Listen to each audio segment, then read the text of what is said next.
What if I told you that Ferrari designed a car that couldn't brake, and that Lewis Hamilton had to drive in Singapore as if the brakes didn't exist? Today we tell you about the technical scandal that is shaking Maranello and that can change the destiny of the 2025 World Cup. After the checkered flag the 2025 Singapore Grand Prix, the entire paddock breathed a thick air, charged not only by the humidity of Marina Bay, but by the weight of the inexplicable. Lewis Hamilton, one of the most experienced and successful drivers of all time, had survived a career that bordered on what was humanly possible. His pace was erratic, his driving style unusually rough, and yet he crossed the finish line with a car that, under normal conditions, would have been retired for safety reasons. That night, Frédéric Vasseur, Ferrari's team boss, decided that something wasn't right. And he was right. The first indication that something was deeply wrong was not a yellow flag or a spin, but a silent anomaly in the data. In the post-race review, Ferrari engineers detected unusual patterns in the telemetry of car number 44, uncontrolled temperature spikes in the rear brakes, irregular response times of the electronic braking system, and, most alarming, uncorrelated behaviors between the driver's command and the car's response. That is, Hamilton braked, and the car did not obey. Under normal conditions, this data could have been attributed to a one-off error or misinterpretation. But in this case, the signs were too constant and critical to ignore. Hamilton had adapted his driving style corner by corner to compensate for what he described as a complete lack of confidence in the brake pedal.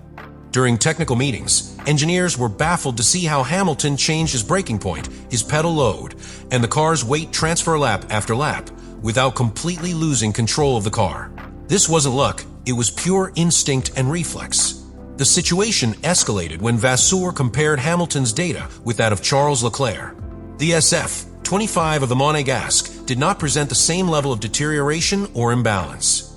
While Leclerc had also reported difficulties, these seemed much more manageable. The contrast showed that the problem was deeply linked not to execution, but to a structural failure that affected certain driving styles more pronouncedly. And that's when the truth began to emerge. The race radio contained a key phrase. Hamilton shouted, "I can't stop the car. The pedal is on the floor." What to the audience may have sounded like exaggeration under pressure, to Ferrari became a terrifying warning. On the Marina Bay circuit, where the sharp curves are constant and the ambient heat borders on the unbearable, a failure in the braking system is not a simple technical problem. It is a very high-risk scenario for the life of the pilot and the other competitors. Faced with this latent threat, Ferrari activated the emergency protocol.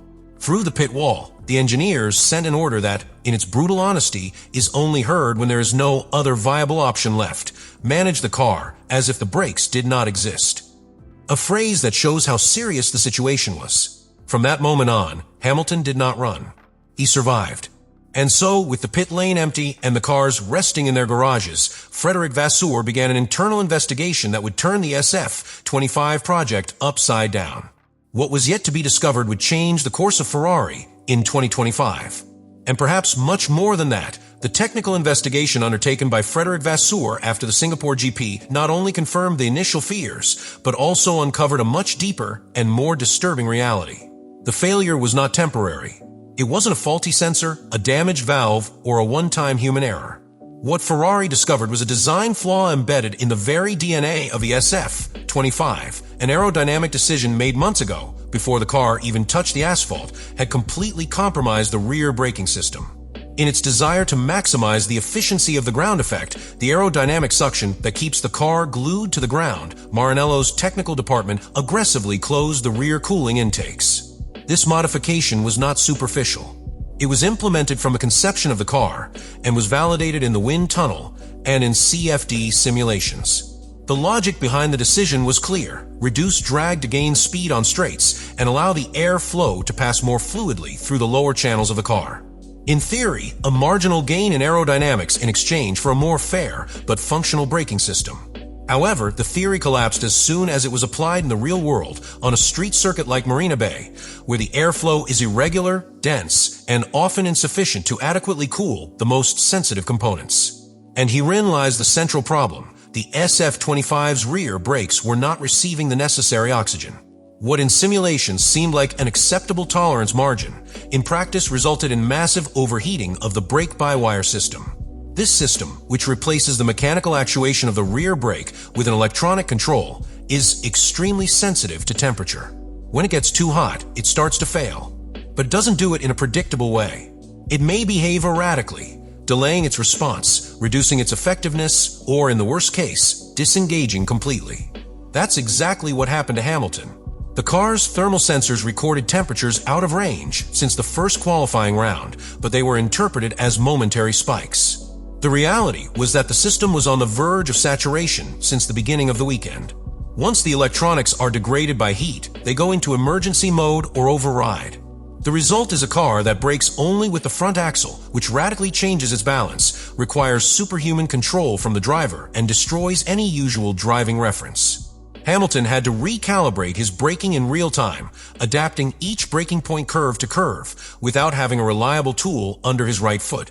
And the matter becomes even more complicated. When the rear brakes fail, the car becomes extremely unstable, especially when entering corners. The rear axle does not help stop the car, causing unexpected skids, loss of traction, and uneven tire wear. All of this affects the overall temperature of the car, which in turn affects the energy recovery system, ERS, and the battery.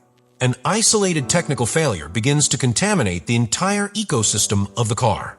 But perhaps the most worrying aspect of the finding was the fact that Ferrari had not detected this anomalous behavior in any of the previous simulations, not even in pre-season. The reason? All tests had been carried out in open circuits, with good ventilation and optimal conditions. Nobody thought about what would happen on a track with high ambient temperatures, without long straights, and with multiple short, closed braking zones. A validation gap so serious that it exposes not only a technical failure, but a structural management and planning problem. At that point, Ferrari understood that it could no longer ignore the operating environment of its design decisions. What seemed like a small aerodynamic bet to gain tenths had become a direct threat to the competitiveness and safety of the car. And most alarming, this decision was approved by the entire technical department without anyone raising a red flag. These types of errors do not occur in a vacuum. They reflect a design culture that prioritizes abstract metrics over real conditions. A laboratory mentality disconnected from the rawness of the track. Vasseur understood that it was not enough to change a part or reconfigure a duct. What needed to be reviewed was the entire technical approach of the SF-25. The car could not continue its development on a base contaminated by conceptual errors. And the worst thing, if this failure manifested itself in conditions as specific as those of Singapore, how many more could be hidden, waiting to explode in future urban circuits? This was the breaking point. A problem not only technical, but philosophical. Ferrari had to choose between maintaining its current design direction and risking new collapses, or accepting that, even though they were already in the middle of the season, it was necessary to go back to the foundations and rewrite part of their aerodynamic concept. Because a car that doesn't break can't win championships. And a team that does not learn from its mistakes simply repeats its history. What happened in Singapore represents more than just a technical failure. For Ferrari, it is a mirror in which one must look with brutal honesty. The Scuderia not only faced a mechanical threat, but an urgent call to review the very pillars on which the SF-25 project has been built.